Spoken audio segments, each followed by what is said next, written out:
Il n'y a pas de mois d'août en ce qui concerne l'actualité israélienne. Comme chaque semaine, nous vous proposons un résumé en images de l'actualité hebdomadaire.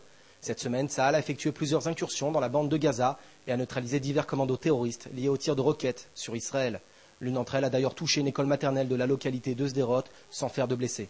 Et puis cette semaine également, les pays arabes modérés, tels l'Égypte ou encore la Jordanie, ont fait connaître leur intention de se doter du nucléaire. Nous y reviendrons.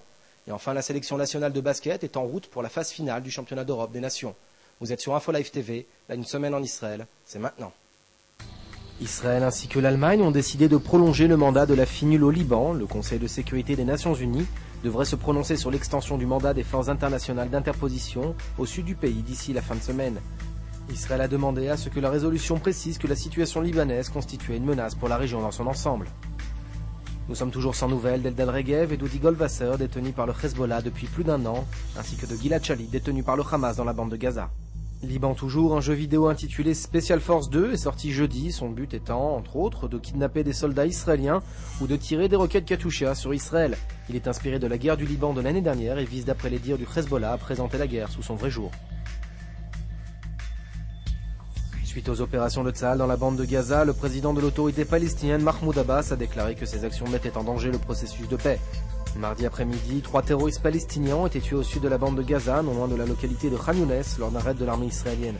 Tsahal a déclaré que les 3 hommes étaient responsables des tirs de nombreuses roquettes Qassam sur le territoire israélien. Et peu après l'incident, une roquette a été tirée dans l'ouest du Negev, sur la localité de Sderot, sans faire de blessés ni dégâts. Dans ce contexte, seuls 4 établissements sur les 9 écoles de Sderot ont été sécurisés, malgré la décision de la Cour de justice de faire fortifier toutes les écoles. Selon les experts en technologie nucléaire, plusieurs pays arabes, dont l'Égypte et la Jordanie, accéléreraient le développement de leur programme nucléaire. Parallèlement, l'Iran a annoncé mercredi qu'elle avait développé une bombe intelligente de 900 kg. Le Qassem, qui signifie messager en perse, est une bombe guidée de près de 1000 kg qui, selon les organes de presse iraniens, proches des autorités publiques, serait prête à l'utilisation. L'Iran se targue de faire partie des rares pays à avoir en sa possession ce type d'arme intelligente de haute technologie.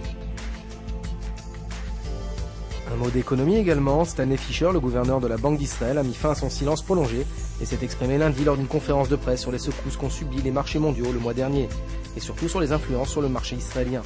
Il a fait preuve d'optimisme malgré l'influence sur le marché israélien de l'économie américaine. Et puis du sport cette semaine également, la sélection israélienne de basket est quasiment assurée de participer aux phases finales de l'Euro 2007. Mercredi, c'est face aux Ukrainiens à Kiev que les joueurs israéliens ont montré leur meilleur basket. Une dernière rencontre attend le 5 israélien à Charleroi, en Belgique, face à une sélection considérée comme redoutable.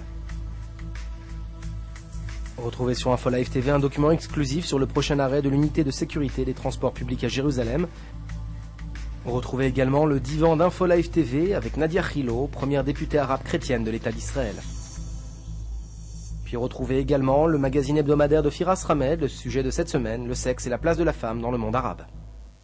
Voilà, c'est tout pour cette semaine. Je vous retrouve la prochaine fois pour un nouveau numéro de votre magazine hebdomadaire, Une semaine en Israël. C'était Benny Sambert à partir de Jérusalem pour InfoLive TV.